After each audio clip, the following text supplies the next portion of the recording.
Sorry, everyone. I've been lying to you this whole time. Um, Actually, getting into Ivy Leagues is just super easy.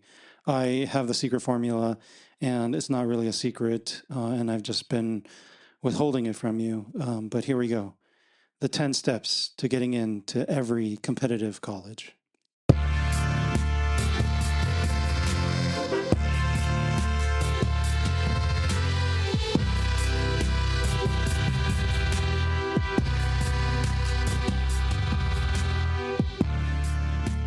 Okay, so here we go. So in just to start off, I think I need to put a little disclaimer here. I'm going to be telling you all of these secrets to getting into the most competitive schools. These are, in my opinion, actually true, but it's just my opinion. And also, there's going to be a lot of, how do I say this? Attitude coming from my end. This is all meant to be in good fun, but it might be a depressing kind of fun, given that these probably are very much true, at least based on the data that I have access to. Okay, so here we go. How to get into the most competitive schools. Step one. Before you're even born, make sure that your parents are somebody extremely influential, iconic figures in the community, in the world, ideally Supreme Court Justice or the president. And also make sure that they are super rich and are one of the most influential people, having vast social networks with the most wealthy and powerful people in the world. If your parents aren't that, your parents are already failing you and putting you behind all the other people who are trying to get into these elite colleges. Number two, ideally, your parents, you have both parents around and invested into your education.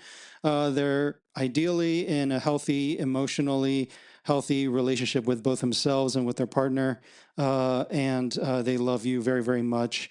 They're also not violent, and they're also, not engaging in abusive behavior of any kind towards you or towards anyone else around them.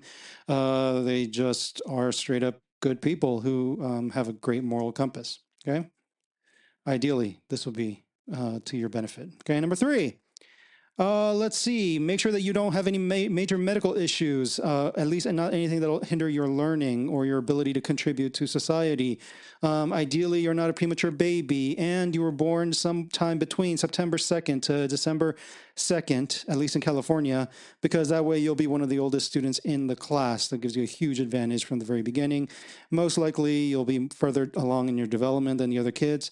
And you'll get into, these pre-K or TK programs and just completely dominate the other students just because, the few months make a big difference in your ability to just have learned more. Okay. All right. Number four.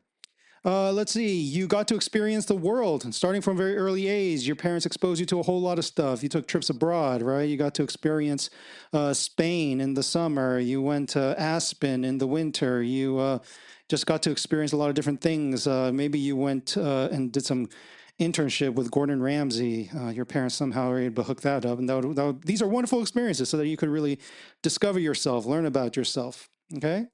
All right, number five.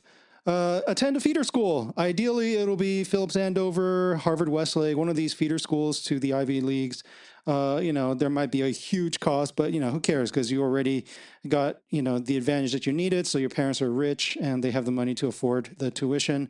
If you're one of the few lucky people to get a scholarship at one of these places, well, you just won the lottery, 1 in a million. Make sure you don't screw it up. Try to be in the top 5% of your class. Okay. All right. Number six, make sure to take up an obscure sport that really only wealthy white people play. So this will be things like squash, polo, golf, fencing, rowing. A lot of wealthy Asians have started taking up on these sports as well because they realize this is the place to make a lot of good business deals, and this is the way to actually give yourself an advantage going into an Ivy League, because Ivy League is not going to really be big on the football program. No, they're going to be big on their polo program. They're going to be big on their fencing program, right? That's who they're going to recruit in their sports that they actually participate in. Okay, number seven, make sure to get tutors and coaches for everything imaginable, and make sure it's from a true professional, right?